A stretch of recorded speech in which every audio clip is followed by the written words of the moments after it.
Bonjour tout le monde, j'espère que vous allez bien. Aujourd'hui on est le lundi 12 février et je vous retrouve pour le tirage de la Saint-Valentin. Donc toujours pour les personnes en lien d'âme. Donc j'ai déjà tiré une carte du tarot angélique. C'était le message du jour pour la page Facebook. Il y avait pas mal de choses à dire, donc j'ai voulu commencer cette vidéo avec donc cette carte du jour qui est le 4 de coupe. L'ange Mélaël, le dieu qui dévie le mal. On nous parle de capacité de guérison, de protection contre les armes et de sécurité dans les voyages. Et en dos de deck, nous avons Omaël avec l'as de bâton, le dieu patient, qui nous parle de fécondité et de pluralité, de protection contre le désespoir et d'aide à être patient. Je vais vous lire les informations que j'ai chignées sur le site La Voix des Anges, que je vous mettrai donc dans la description. Donc sur l'ange Mélaël, on nous dit qu'il est associé à l'une des 7 vertus, l'espérance. On nous parle déjà de protection contre le désespoir avec donc Omaël. Alors Mélaël nous aide à concrétiser nos projets, à comprendre le sens de nos épreuves. Il aide à trouver l'équilibre entre son féminin et son masculin dans la matière. L'équilibre entre la terre et le ciel aussi. Il nous aide à mettre en conscience les sources de déséquilibre qui ont des répercussions sur notre corps. Il aide à rester dans l'amour, le pardon, à rester calme et avoir le recul nécessaire pour la guérison du corps, de l'esprit et de l'âme. On nous parle aussi des remèdes par les plantes. Il nous met en phase avec les cycles de la nature, nous dit que le temps n'existe pas. Il nous demande de puiser en nous cette force naturelle qu'est la vie et de l'utiliser pour œuvrer. Et donc Omaël, le dieu patient, qui est associé à l'un des 7 dons de l'esprit, la piété. Donc il aide à développer l'optimisme, la convivialité, il lutte contre le repli sur soi, il sert contre les chagrins, le désespoir, et donc il aide à développer la patience, il aide à retrouver les bases de la polarité père et mère, donc pour les rééquilibrer, pour être en harmonie avec ces deux polarités. Il nous permet de découvrir nos qualités de cœur et de désir d'expansion de ces qualités vers tout être sur cette terre. Il nous permet d'aimer l'autre moitié de nous-mêmes, qui est souvent représentée par notre conjoint. Et il nous pousse à nous accorder avec notre moitié pour instaurer une grande prospérité, mettre en place toute la fécondité venant du couple. Il permet d'accroître toute énergie, d'intensifier tout remède, et il accroît notamment l'énergie cellulaire et l'énergie de vie.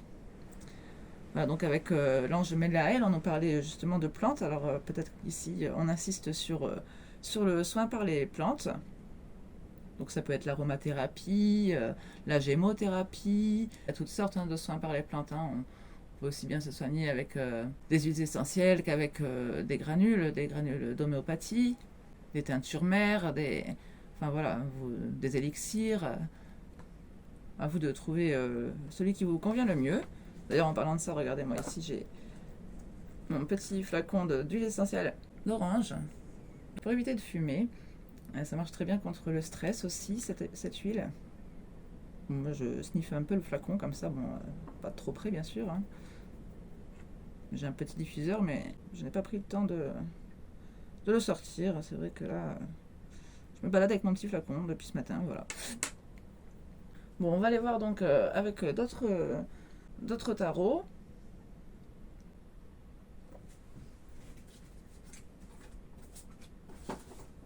Je vais prendre le tarot psychique pour le cœur.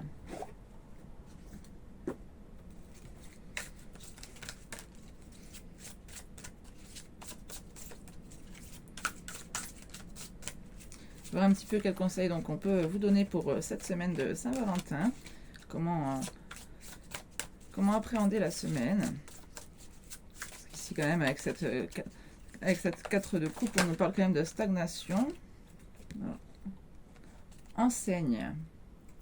Ah mais c'est marrant parce que d'ailleurs j'ai vu aussi, je ne l'ai pas noté, mais sur l'as de bâton, Omaël donc, on nous parlait aussi d'enseignement aux enfants, de transmission du savoir de parents à enfants. Donc la carte 5, l'archétype du hiérophante.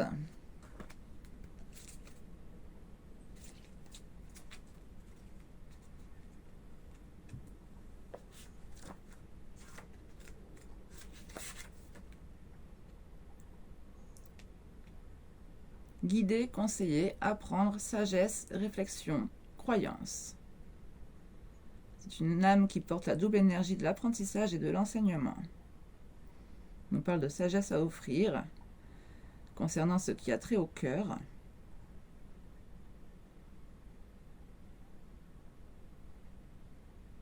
On vous dit qu'en ce moment, il y a une opportunité d'aider quelqu'un dans sa relation, mais que cette personne pourrait être vous-même.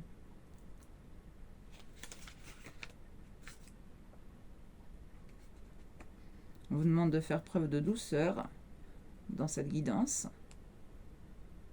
On nous parle aussi de schémas de maîtres qui veulent que nous suivions aveuglément leurs directives. Ça peut être la famille, les amis, la société.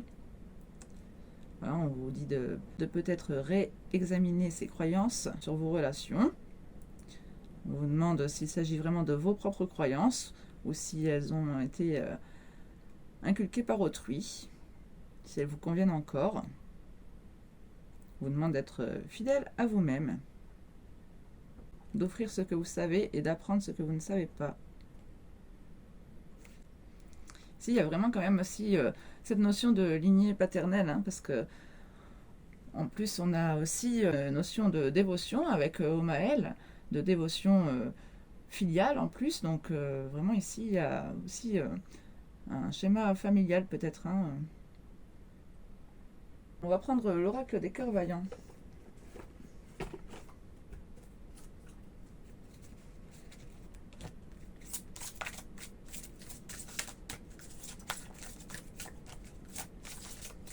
Carte conseil pour toujours appréhender au mieux cette semaine de Saint-Valentin.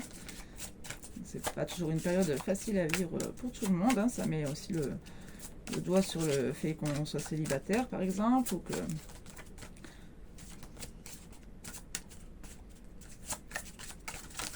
qu'on aspire à une relation plus harmonieuse. On nous parle de cœur bouclier. Se protéger, c'est s'armer. Protection et acceptation. Ici, vous voyez tout cet engrenage qui se met en place quand même. J'ai vraiment l'impression que justement ça passe ici d'abord par certaines acceptations pour pouvoir se désarmer quelque part.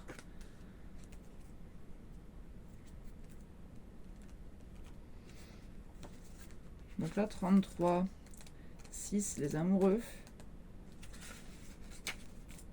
Je m'accepte et me respecte.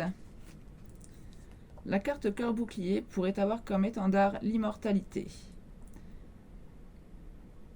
Voilà, justement, on nous parlait aussi avec la 4 de coupe de temps qui n'existait pas. Elle nous enseigne l'immortalité de notre âme, la robustesse de celle-ci. Il y a tout un monde dans nos émotions, mais notre âme connaît tout un univers. Cette carte nous invitera aussi à prendre garde, à ouvrir les yeux sur certaines actions, à nous protéger efficacement, à apprendre à dire non, sans justification lorsque nous en ressentons le besoin. Être juste envers soi, être intègre. Elle nous apprend qu'il est parfois nécessaire de s'armer pour se protéger. Protéger nos idées, nos désirs, ce qui est l'existence de notre essence. Que la passivité peut avoir le goût du consentement. Nous rentrons en désobéissance lorsque nous nous revendiquons dans notre unicité. Mais ici, on nous reparle justement d'être juste envers soi, d'être intègre. Alors ici, on nous en parlait aussi avec la carte du pape. Hein. Ici, on vous demande d'apprendre à dire stop, à ne plus être passif. On veut que vous appreniez à ne plus être passif. D'ailleurs, la 4 de coupe est aussi une carte de passivité. Hein. On ne bouge pas vraiment avec la 4 de coupe, on s'ennuie même. On reste dans une routine, dans un ennui sentimental, même si ça peut être sécurisant quelque part, mais il n'y a rien non plus de passionnant, quoi. Hein. Justement, l'as de bâton vient nous réveiller cette passion ici. Hein. Le message de l'âme. Comme un incendie qui fait renaître le pouvoir renaissant de la terre. Comme la foudre qui escorte les pluies torrentielles nourrissant les terres arides. Déferler son pouvoir protecteur ouvre l'assurance de faire vivre tes rêves, sans trêve défend et protège l'émanation de tes émotions. Que ce qui est en toi perdure au-delà du temps et de l'espace. Oui, il y a vraiment ici cette notion de vous reconnecter à votre pouvoir créateur, de défendre ce monde-là aussi, ce monde de vos passions, de ce qui vous fait vivre, de ce qui vous fait sentir vivant. On vous demande quand même de vous protéger. Bon, ici, on avait la protection contre le désespoir, ici contre les armes. Bon, les armes, si je le vois plutôt comme les attaques au sens figuré, hein, les piques qu'on peut vous envoyer ou tout ce qui peut vous piquer, émotionnellement parlant, quoi. Je vais vous en tirer une autre de celle-ci. On a le cœur de feu.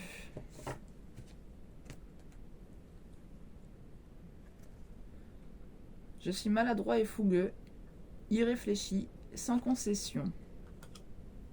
La carte 2. Passionné et irraisonné. Oui, donc c'est bien ça ici. On nous parle de vos passions, de ce qui vous anime, cette as de bâton. Cette carte nous oriente vers notre capacité à nous raisonner, à nous canaliser. Le cœur de feu est fougueux, souvent impulsif. Il est aussi passionné et aime sans demi-mesure. Il peut aussi se montrer motivé et réfléchi lorsqu'il est mû par une quête, un désir ardent. Quelquefois impatient et dans un désir de bien faire. On nous reparle d'impatience, hein. Ici, on avait Omael justement dans le deck qui aidait à être patient. Quelquefois impatient et dans un désir de bien faire, il peut aussi être maladroit, tant dans les actes que dans le verbe. Cette carte peut aussi nous inviter à nous éloigner de l'abondance des pensées qui nous freineraient dans nos actions. À être sagement irraisonné, se permettant et s'autorisant ainsi de faire des erreurs. L'erreur n'est pas meurtrière, elle nous permet aussi d'apprendre et d'évoluer. Et oui, c'est ça cet apprentissage, hein. Ici, c'est de justement pouvoir s'autoriser à faire des erreurs, s'autoriser à laisser parler aussi votre cœur, hein, ce qui vous tient à cœur, plutôt que le mental, à faire taire un peu le mental et laisser parler plus votre cœur, à oser prendre des risques, à oser s'écouter, à oser sortir aussi un peu de la sagesse peut-être. Le message de l'âme. Qu'importe l'ardeur, ce moment où tu t'autorises le droit de faire des erreurs. Pense que l'inaction peut tuer tes pensées les plus merveilleuses, que le prolongement de tes pensées vers l'action te conduira vers la réalisation de ton être. Ici, c'est cet équilibre à trouver justement entre la pensée et l'action, entre le planifier et le faire, entre cette 4 de coupe et cette as de bâton, hein, justement. C'est ici on vous demande de ne pas rester inactif et de prendre en rêne votre énergie créatrice. Donc je vous prends un message du petit oracle des âmes amoureuses. Donc sachant que ça peut être aussi un message de vous à vous. Alors j'en ai deux, je crois. J'en ai une dans le paquet. Je ne suis pas disponible. Et je m'illusionne. Hop là. Je suis préoccupée ou j'ai déjà quelqu'un à mes côtés et cela ne me rend pas totalement réceptive à notre amour, pour l'instant. Pourtant, sache que je pense à toi et que rien n'est perdu pour nous, car je me pose beaucoup de questions. Et je m'illusionne. Je suis dans le déni pour le moment, parce que je dois vivre la situation ainsi. J'ouvrirai les yeux quand il sera temps pour moi, et alors, tout changera, je ne serai plus aveugle et je ne verrai plus que toi. Et en dos de deck, j'avance vers nous. J'ai envie que l'on soit ensemble et je fais tout pour que cela se concrétise. J'avance dans notre relation, j'avance petit à petit dans la conscientisation de notre amour. Donc ici, on a quand même quelqu'un qui n'est pas forcément réceptif à votre lien, donc soit parce qu'il est déjà en couple avec quelqu'un ou parce qu'il est occupé à d'autres choses en ce moment. Mais en tout cas, il y a aussi cette notion de déni. On nous dit que là, il y a peut-être encore une phase de conscientisation chez votre autre, qu'il n'a pas tout à fait conscientisé le lien. D'où peut-être cette phase d'apprentissage ici, et donc de stagnation chez vous. En tout cas, on voit qu'en attendant, vous acceptez, vous vous protégez et vous menez à bien quand même vos projets. Vous essayez de tirer profit de toutes vos expériences, que vos relations restent toujours enrichissantes pour vous. Vous essayez de maintenir un équilibre. Vous gardez quand même ce feu à l'intérieur de vous. Enfin, vous gardez votre motivation quand même malgré tout. Donc, je trouve quand même qu'il y a quand même quelque chose de beau dans votre tirage parce que vous êtes dans l'acceptation, mais pas passif, quoi. Vous en profitez quand même pour créer quelque chose et pour vous enrichir. Donc, certainement aussi en partageant aux autres, hein, ici, parce qu'on a quand même cette double notion avec l'apprentissage et l'enseignement à la fois. Donc, c'est vrai que ici, je pense que vous êtes à la fois un guide, mais que vous êtes aussi guidé. Ici, c'est comme si vous étiez un mini-guide, un guide qui apprend encore. En tout cas, ici, j'ai vraiment cette sensation que vous n'êtes pas passif, enfin que même dans la passivité, vous enrichissez votre savoir, vous enrichissez vos connaissances, vous enrichissez vos perceptions des relations. Bon, ben, j'espère que ces messages vous auront parlé. Je vous souhaite une excellente semaine et je vous retrouve très bientôt pour un nouveau tirage. Portez-vous bien.